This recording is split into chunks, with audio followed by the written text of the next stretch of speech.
On one hand, he's a hands-on herbalist, someone who works with plants, parasites, body chemistry, and healing protocols to help people take their health back into their own hands.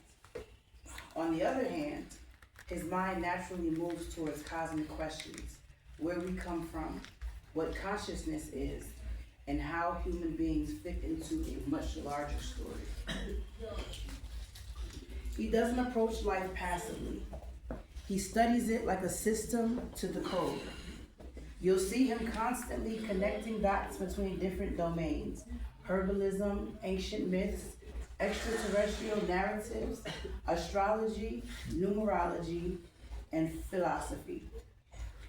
Oh, I lost my place. Give me just 1 second. Okay. You good? To him, these aren't random topics. They're pieces of a single puzzle about reality and human potential. He also carries a strong sense of mission. In his mind, he isn't just here to exist quietly.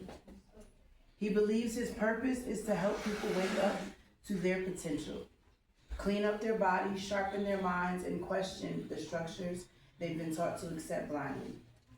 Whether someone agrees with every idea he has or not, the drive to uplift and challenge people. Well, I'm going to read that again, sorry. Whether someone agrees with every idea he has or not, that drive to uplift and challenge people is genuine. Creatively, he expresses himself through a lot of forms: writing books, crafting lectures, making music, designing concepts, and building protocols for clients. There's a strong builder energy in him. He likes turning ideas into things people can actually use. Another thing about All Male, he's not afraid of controversial territory. He'll go into conversations most people avoid: cosmic origins, hidden history, parasites as root illness, simulation-like views of reality. He's comfortable walking outside mainstream boundaries because he values direct experience and personal insight more than consensus. At the same time, beneath all the cosmic thinking, there's a very human core motivation. He wants people to suffer less, understand themselves better, and live more consciously. You could say he's part healer, philosopher, storyteller, systems thinker, and cosmic explorer. And if someone spends time with him, they'll probably notice one thing quickly. His mind is always searching for patterns and meaning. He doesn't see life as random noise. He sees it as a structure that can be studied, decoded, and eventually mastered. Whether you frame it as spiritual evolution, a cosmic mission, or just a man intensely curious about existence, the core of him is the same. He's someone trying to understand the game of life deeply and help other people play it more consciously. That's honestly the way I describe you based on everything you've shared. Now that was ChatGPT's explanation and definition. I'm gonna give a very brief one of him personally from my experience. I call him my spiritual sensei. The reason I call him that is because from the moment I've met him up until this present moment, my life has changed first and foremost. You know, once you learn or know something, you can't unlearn or unknow it. It's there. It's like you can't go back if you try to.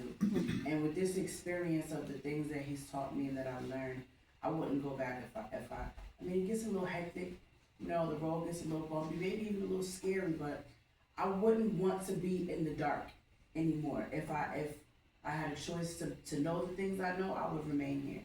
So I call him my spiritual sensei because whenever I'm, you know, a little shaky on my path or I'm not sure what direction, I just have a simple conversation with him and he just takes me back to where I was supposed to be from the beginning, you know? So, and I've known him for quite a while, for many years, and I don't think I would be as deeply rooted in my spirituality had it not been for him. Now, I'm just now getting to the part of getting my body together, you know, learning that the spiritual mind and body and all that go hand in hand. So Now that I'm trying to do the detoxing thing, I got the spiritual part of myself and the understanding of the world pretty down pat.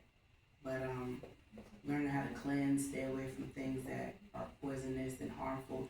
And the parasites are a really big deal for me because I realized, once you can realize one's behavior and be like, oh, you feel parasites, that's why you acting strange and unusual. Okay, I got somebody for you. Come, you know what I mean? Let me come take this to them. I love the fact that I have a go-to person that I can lead people to and say, hey, this man could actually really change your life if you give him the time of day. So, without further ado, all male rock.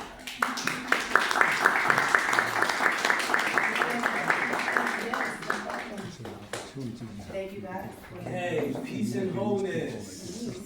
Hope everybody feeling above, rounded, fruitful, and balanced. Yes. You know, I'm all Mel. I ain't gotta go too deep in what I do. She just broke it down to the core plus more. And what I'm gonna do today is I'm gonna stretch y'all mind. I'm gonna take y'all somewhere that y'all forgot about. I'm gonna remind y'all. Okay, so I want y'all to bear with me. And I brought some receipts because sometimes I carry the word of wisdom, but I'm not the messenger.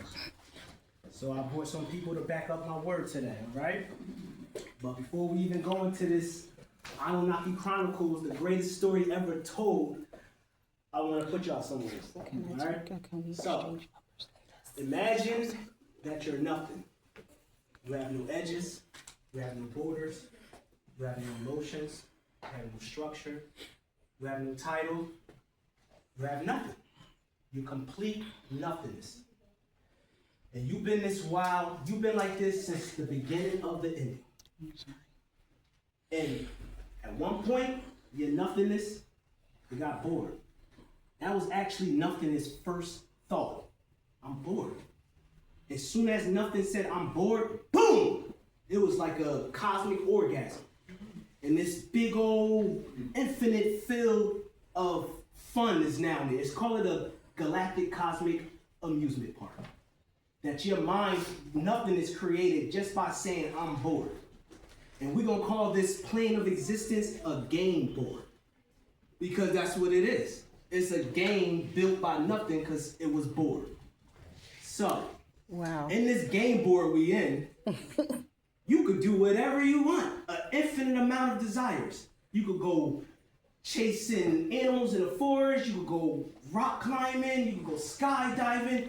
Any desire you want, you could do it. And no one's stopping you on how long you could fall into these desires, right? So as you're doing all the things that you love in this infinite plane of existence, sooner or later you get bored again. Because you keep repeating something over and over, you embody it and it's not fun anymore. So imagine you completed all your desires and now you're bored. So now you want to do the polar opposite of your desires because nothingness is holistic. So to be whole, you have to polarize what you do like. You got to do what you don't like. And that makes you whole. So now you want to experience what it is to get shot, stabbed, molested, heartbreak, robbed. You want to experience getting HIV. All the stuff that you would never want to do, you're now experiencing that. And you going full throttle on it. And then at one point, you get bored of that.